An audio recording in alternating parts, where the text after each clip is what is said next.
Every time I go to the fish store with my girlfriend to get new fish, she always tries to convince me to get Pea Puffers, but we conveniently never have any space for them. But that changed recently as she cleared a space for her own 60F aquarium, just for Pea Puffers. So in this video, she's going to be making an aquascape for her own little friends, with a little bit of guidance of course. The tank for this project is a generic 60F aquarium, which holds 30 litres of water and is 60 by 30 by 16 centimetres. It fits perfectly on this shelf, though we probably should have painted the underside of it before we started this project. For the hardscape, we settled on some red Melaphyre stone, I think that's how you pronounce it, which we found at a local landscaping place. It's completely inert, so it won't change any of the water parameters, and in total we have about 10 kilos to work with, but we'll more than likely only use a portion of that. Before we started recording anything, we spent a fair bit of time playing around with different hardscape layouts on the floor and came up with a rough design we both like. The goal this time around is to make something quite minimalistic that isn't just one rock and one stick in the tank. In essence, it is an Iwagumi style layout, but it doesn't follow any of the rules and guidelines that are traditionally used. So after building up the right hand side of the tank, we started working on the left hand side, which is where our main feature stone will be placed. And to break all the rules, this is basically in reverse of how it's normally done. Normally, the feature stone would go in first.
For the background in this little aquascape, we've decided to use some grassy types of plants, so we're going to be adding some aquasoil to give them a nice nutrient base to get established in. Since the tank is super shallow at only 16 centimeters deep, we won't be able to go too deep with the aquasoil, so hopefully this will be enough depth for the roots of the plants to take hold in.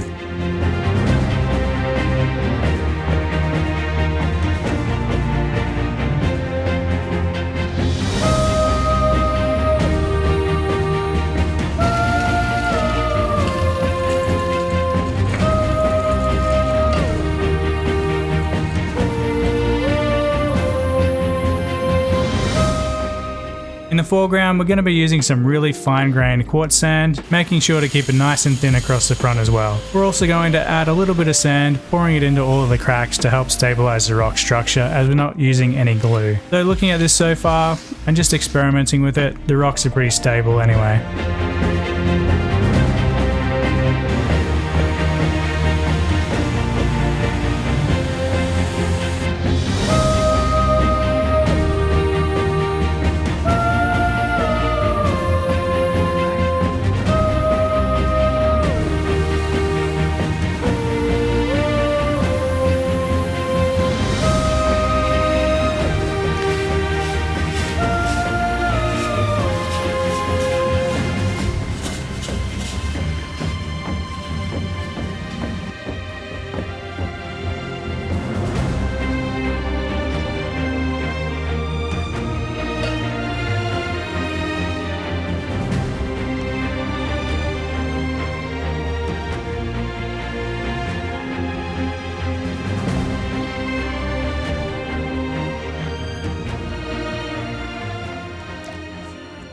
Before we start planting, we're just going to be giving the aquasoil a light misting, as it makes planting a little bit easier. We're only going to be using 3 different plants for this aquascape, some Eleocharis parvulus, Eleocharis sp Montevidensis, Eleocharis vivipara, Though in hindsight we probably should have used one of the Liliopsis species such as Nova Zelandae or Brasiliensis, as it is a little bit less work to maintain in the future, as it doesn't need so much trimming. But for now this is what we got and we're going to make the most of it.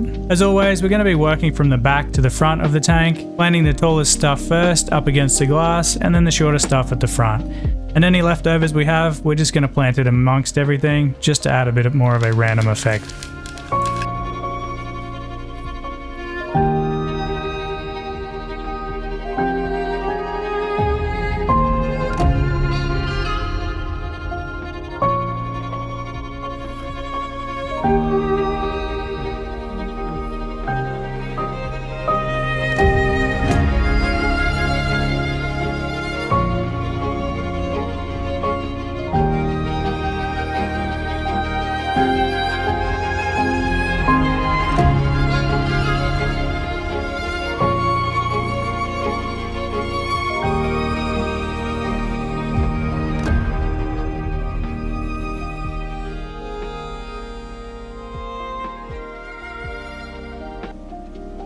So far it's coming along pretty nice, and that's basically all of the plants in so far, so we can finally fill the tank with water. And as always, we're going to be using a mix of RO water and tap water. This generally gets us to a TDS of around 120 to 150. For a temporary filter, I'm just using this cheap little generic recycled hang on the back filter that I pinched from another tank.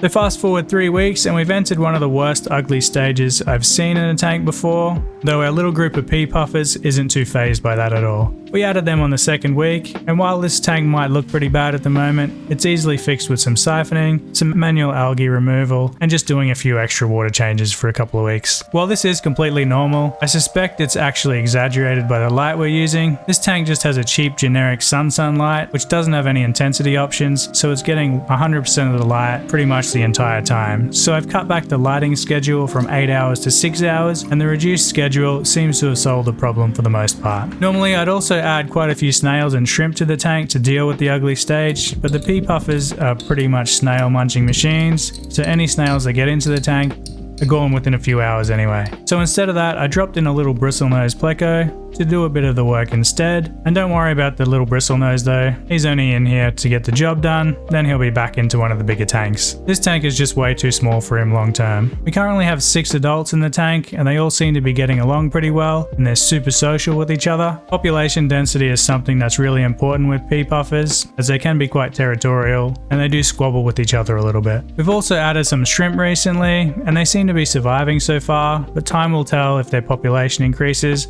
as the Pea Puffers will be pretty quick to eat any of their little shrimp fry. From all the research I did prior to setting up this tank, Pea Puffers do better in larger groups, as their little bouts of aggression are shared around between each other. And after spending a lot of time watching them behave in this tank, that seems pretty accurate. Though if anything weird does start to happen, we've got plenty of other tanks here to move them to, so separating everything isn't going to be an issue at all. Anyway, that wraps up another video. As always, don't forget to like and subscribe, and I'll see you in another video. Cheers everyone!